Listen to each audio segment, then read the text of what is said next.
Clamorous students surround the school's main bulletin board. There is a commotion as everyone is eager to view their results, which are displayed on the bulletin board. Some students are rummaging their names in the list while others wake up to the heart-wrenching reality that they have failed. A teenage boy with unkempt black hair, unique eyes adorned by a pair of glasses and an unwelcoming facial expression comes to the bulletin board. He locates his name, Horyoji Izumo, on the top of the list, which means he has gotten distinction again. Two chatty girls are bobbing up and down with excitement. One of the girls elatedly states she is in the top 10. Izumo swivels to look at them and the girls freak out. The girls apologize for making too much noise while Izumo says it's okay. Izumo reveals that people have been scared of him ever since he was a child. His peculiar eyes are considered scary by many and his non-talkative nature further exacerbates his notoriety. Many rumors were spread about him, but in reality, he is just a socially awkward boy. A cloud of melancholy surrounds Izumo as he comes to the conclusion that he will never find fun friends or a cool girlfriend at this point. Tears start streaming down his face. A pretty red-haired girl named Anastasia von Drakenvel is observing Izumo from afar. She comes to the decision that Izumo is the perfect first target for her as a succubus. A succubus is a female demon that seduces men. Izumo comes back home after a day filled with painful realizations. Anastasia appears in Izumo's room in her complete demon form. Purplish horns protrude through her hair, while her ornate black wings flap behind her and her pointy tail wags behind her. She is adorned with a skimpy black outfit and a choker with a metallic skull and spikes hangs loosely around her neck. A meticulous pentacle illuminates beneath her feet and puffs of smoke surround her. She calls him a virgin boy and cordially greets Izumo. Izumo is indifferent to the sudden appearance of a demon in his room. He nonchalantly greets her back. His indifference astonishes Anastasia and she comments that he is supposed to freak out. She then reveals that she is here to take away his virginity. She claims that Izumo should be grateful. He stares at her blankly for a moment. He then politely refuses her offer and slides open the window for her to get out. His grave look freaks out Anastasia and she asks what's up with him. Izumo is standing next to the window with the window wide open waiting for her to leave. Anastasia turns away all baffled. She thinks to herself that this is really weird. She asks him why he isn't shocked at all. Izumo with a straight face says he is really shocked and all of this is very scary. Anastasia comments that his face doesn't appear scared at all. She then responds by saying whatever and ignores his reaction. She then proposes they should just get it over with. She then drops onto the bed and says they should proceed. Izumo however is hesitant and says that she isn't her type. This enrages Anastasia and she exclaims he is horrible. She continues to say that she hates him and questions what is wrong with him. 1 week has passed by. Izumo is standing with his back supported by the door. Anastasia is ardently playing a video game on Izumo's PlayStation sitting in front of Izumo's TV. Izumo is vexed by Anastasia's constant presence. He irritably asks her when will she leave. She enlightens him she will leave when he gives her his virginity. She reveals that Master Lucifer will punish her if she went back to hell with no virgin soul and trembles at the thought. Izumo calls upon Anastasia and she responds with a what. Izumo emphasizes his parents are getting the wrong idea. He slams his head at the thought of his parents. His parents are way too excited about Anastasia staying over. His mother claims she is making breakfast for her new daughter while his father keeps telling him how proud he is of him. Anastasia has made herself really at home. She comes outside the room yawning, stretching and rubbing her eyes in a half-undone shirt and a sleeping cap. She addresses Izumo's father as Papa and greets him. She asks him where is Izumo. He reveals Izumo is at school and asks her if she doesn't go to school. She puts pressure on her brain to recall which place is a school. She finally remembers it is the place where she found her first target, Izumo. Izumo's father complains that the fact that Anastasia doesn't go to school is not preferable. He reveals that his son's future wife should be well educated. Anastasia ponders over the idea. She then decides she will attend school from now onwards. She puts on a school-appropriate outfit and grabs a bag to accentuate her schoolgirl look. Izumo's mother packs her lunch out of her affection and consideration that her son is interested in this girl, while his father wishes Anastasia luck. Anastasia arrives at the school and stares at the building for a moment. She then proceeds to enter but is impeded by a bald, sturdy man standing with a staff in his hand. Anastasia tells him that she is here to attend school. The bald man is Kongu Takaru, a teacher at the school. He claims that he knows every student by face and her face doesn't look familiar to him. Anastasia folds her arm and then declares that her boyfriend is in there. She warns Kongu to move or she will make him move. Kongu holds the staff above his shoulder and asks Anastasia if she is giving him a challenge. She then slightly pokes him, causing him to fall down from pain, and enters smugly while Kongu calls her a demon. The kids are deeply immersed in the lecture. The teacher is intently teaching on the blackboard. Anastasia opens the door with so much strength it makes a blaring sound and shifts all focus to Anastasia. Anastasia blatantly claims that she is here to sleep with Izumo and points at him. All heads turn to Izumo. Izumo tries to explain the entire situation. He realizes his explanation is in vain. He, therefore, orders Anastasia to go back home and cautions her not to come here. All his classmates lose their calm because they can't believe such an exotic and foreign girl is Izumo's girlfriend. They wonder how a creepy guy like Izumo lands such a girl. The news of Izumo getting a pretty, red-headed foreign girlfriend spread around the school like wildfire. Izumo and his supposed new girlfriend become the talk of the town. As the gossip spreads, people are still in a state of dismay. A girl is watching from afar as two guys discuss a recent event. One guy is relaying the story to the other guy who is finding it difficult to buy it. The girl has long thick blue hair neatly done into a bow and big adorable brown eyes. Her name is revealed to be Amanagawa Hina and isn't pleased with the new gossip. In the principal's office, the principal is seated on the chair out of his senses and drooling. The principal is flustered. Izumo inquires about what Anastasia did to the principal. The principal then gives his consent for Anastasia to attend the school. Anastasia avoids Izumo's question and says that her plan worked out well regardless of how she did it. She walks out with a smug smile. Izumo is speechless at Anastasia's audacity. After school, Izumo and Anastasia take the train back home. Izumo is immersed in his book while Anastasia is stretching and yawning. She wearily comments that the day is finally over. She exclaims that the school is boring. Izumo replies that she shouldn't come again. Anastasia scooches closer to Izumo and suggests that they should go watch a movie with sparkles in her eyes. Izumo refuses, saying he has to study. Anastasia starts wailing and protests. She pleads with him that they should go watch a movie. Izumo finally gives in to her protests and agrees unwillingly. She then tugs on his arm and sweetly says, "Thank you, darling." They go to the Shinjuku cinema to watch the movie. During the movie, Anastasia is barely interested in the movie and the only thing on her mind is Izumo. She leans on top of him and tries to take her chance on him while the audience at the cinema stares at them. Izumo comments that she isn't even watching the movie. She suggests they should kiss. Izumo stammers an "or."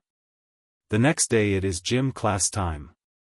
The boys are ardently playing basketball while the girls cheer them on.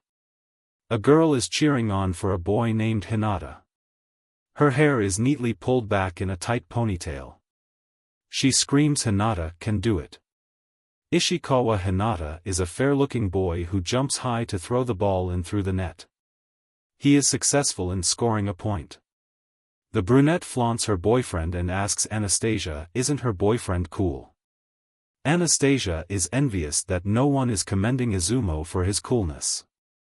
She angrily claims her boyfriend is cool too. She then uses her devilish charm and demonic powers and blows out hearts. All the boys swoon under the influence of her magic. She then cheers on Izumo and says that he can do it. She encourages him to put the ball in the net. However, Izumo comments that this feels like cheating while holding the ball in his hands. The scene shifts to the Amanagawa residence. Hina Amanagawa is sweeping the floor whilst lost in profound thoughts. She has a solemn expression on. She wonders how it could be possible. It is revealed that Hina has feelings for Izumo. She feels gloomy over the thought that Izumo was stolen even before she could confess. She then starts daydreaming about Izumo. She commends his brilliance and affirms that she is really drawn by the quiet, stern, and tranquil look Izumo has when he is absorbed in his studies. She tightly clenches the broom as her emotions are oozing out of her. She sadly thinks that it isn't fair that Izumo was taken by another girl. She believes she also deserves a chance as she too has sincere feelings for Izumo. Her focus then shifts to Anastasia. She wonders why nobody else notices that she has a tail and horns. Hina comes to the conclusion that Anastasia is definitely a demon. She picks up her sacred bow and makes a covenant to herself that she will stop Anastasia. Anastasia notices a girl sobbing in the classroom while her friends hover around her. Her friends ask her what is bothering her. Yielding to her friends' pressure, the sobbing girl reveals that a guy won't leave her alone and is harassing her. Anastasia hurries to tell the information to Izumo. She hastily tells him that there is a guy who is harassing girls in the school. Izumo bleakly says okay. Anastasia tries to convey to him the urgency of the situation. She tells him they have to do something to make the situation go away. While reading a book, Izumo apathetically advises her to report it to the teachers. Anastasia yells that he is stupid and doesn't get the whole point of the conversation. She tries to explain to him that she wants to improve his reputation. Izumo inquires why she wants to ameliorate his reputation. Anastasia reveals that she wants to date the most popular guy in the whole school. Anastasia and Izumo are lurking behind a wall and spying on a blonde guy. The guy has numerous piercings on his ears and face.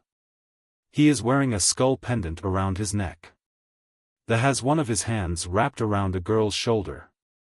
It is conspicuous that the girl is uncomfortable. Anastasia reveals that is the guy who is harassing girls around the campus. Izumo asks Anastasia what they should do. She whispers the idea in Izumo's ear and he understands the plan. The guy is revealed to be Ryuji Nakamura. He is pestering the innocent girl for her number. The girl gives in to his pressure and agrees. Tears form at the corner of her eyes due to fear. Anastasia intervenes and asks what is going on there. Nakamura eyes Anastasia and remembers who she is. He patronizingly says she is Izumo's girl. He then asks her if she is bored of Izumo already and tries to touch her. Anastasia yells she is being harassed. Izumo comes to Anastasia's rescue and puts his hand on Nakamura's shoulder, warning him not to touch Anastasia. Nakamura exclaims if Izumo is looking for a fight. While Nakamura is distracted, Anastasia pokes him and using her demonic powers rids him of all his negative thoughts. The next day Nakamura is transformed from a desperate sleazy guy to a well-mannered Christian boy. The menacing skull pendant is replaced by a cross. Nakamura greets everyone, leaving everyone perplexed at the sudden change. The sky is a canvas of numerous shades of orange and pink. Anastasia and Izumo are carrying backpacks and are headed home. Anastasia begs Izumo to buy her ice cream. Izumo adamantly refuses her constant pleas. All of a sudden, an arrow emerges out of thin air and pierces the space between Anastasia and Izumo. Anastasia barely escapes the arrow from injuring her. She freaks out at the sudden attempt to assassinate her. Both instantly swivel around to see who shot at them. They spot Hina standing in the alley holding a bow and an arrow. The sun is low in the sky and casts a long shadow of Hina on the road while the wind blows her long hair. Hina reveals she is here to exorcise Anastasia and calls her a demon. Izumo looks back at Amanagawa Hina with concerned eyes. He then asks Hina why is she shooting at them with a bow. Hina asks Izumo to get away from Anastasia and reveals that she is a demon and tries to load the other arrow onto the bow. Anastasia tries to mollify Izumo and tells him that he doesn't need to worry as she will take care of Hina. Anastasia then blows her magical kiss and flicks it at Hina. Rather than swooning as the boys did during basketball practice, Hina asks her what she did to her. Anastasia is baffled at the ineffectiveness of her demonic power. Hina then pulls back the bowstring about to shoot an arrow at Anastasia and says it's time for her to go back to hell. A police officer watches the kids messing around and inquires angrily what is going on, interrupting the entire drama. The police officer orders Hina to put the bow down. He reprimands the kids and asks them why they are fighting. Izumo stares at the officer and is lost in thought. He is lost in stupefaction. Izumo thinks to himself that the time he allocated for studying would be usurped if the police officer takes them to the police station to discipline them. Izumo sweats because of nervousness as he is planning to do something an imbecile would do. He grabs Hina and Anastasia and skedaddles, leaving the police officer with his unfinished job. Izumo is stuck between two bickering girls. Hina asks him if Anastasia seduced him while Anastasia asks Izumo who is the annoying girl. Izumo is vexed by them and asks them to shut up. Both the girls are gobsmacked at the fit thrown by Izumo and silently stare at him. Izumo continues that he doesn't care if they fight as long as their fighting doesn't inconvenience him in any way. Hina abruptly apologizes for her misdeeds. The following day somber clouds overshadow the city. Soon soft little balls of snow start descending from the sky. Anastasia is astounded by the snow. She hurriedly goes to Izumo, who is delving into books, and asks him what the white stuff falling from the sky is. Izumo lifts his head up from the book and asks Anastasia if she has never seen snow before. Anastasia questions him about what is snow. Izumo replies that snow is like frozen rain. Anastasia is amazed and explains that everything in hell is ablaze, so nothing ever freezes there. Izumo understands Anastasia's astonishment. While going back home, Izumo walks hurriedly lost in his book and Anastasia follows him. Anastasia keeps bombarding Izumo with snowballs. Izumo regrets teaching Anastasia how to make snowballs. The blaring alarm wakes Izumo up from his blissful sleep. Rays of sunlight filter through the curtains. He finds that Anastasia has forsaken her futon and climbed into his bed and slept next to him. He orders a completely knocked-out Anastasia to sleep in her own futon while she drools in her sleep. Izumo gets ready for school in warm clothes and drapes a furry muffler around his neck. He announces that he is leaving and his father asks him to take care. Once Izumo is out the door, he spots Hina, who is waving at him ecstatically. She wishes him a good morning. They are walking together when Hina finds out Anastasia is not really Izumo's girlfriend. Izumo reveals that Anastasia is refusing to leave. Hina accidentally blurts out that the revelation makes her feel better. Izumo asks her why is that. She is unable to answer Izumo's question as she isn't ready to confess her feeling yet. She is flustered and embarrassed and hastily leaves, saying she will see him at school. The bald teacher Kongu Takaru is again standing at the gate with his staff to keep a check and balance on who is entering. He is merely greeting students. He then spots Izumo and greets him. Takaru then notices Anastasia clinging to Izumo's arm. Recalling the last incident, he whispers in Izumo's ear, ordering him to come to the office later. Izumo complies. Later that day, Izumo goes to visit the teacher in his office. The teacher emphasizes that Izumo must learn self-defense. He reveals that Izumo will be a part of kendo practice from now onwards. Kendo is a modern form of Japanese martial arts. Izumo is still absorbed in a book and is yelled at by Takeru to keep the book down. Later Izumo is dressed in blue gi and hakama. Takeru hands Izumo a bamboo sword and they start practicing. Later at night, Anastasia is staring at Izumo with lust in her eyes. She thinks to herself that Izumo looks so innocent. She is craving to eat up his soul so badly. She gawks at him while he is fast asleep. Anastasia realizes that she has been after Izumo for 2 months and still hasn't been able to succeed in her plans. She thinks to herself that she has to find a way to melt Izumo's heart soon.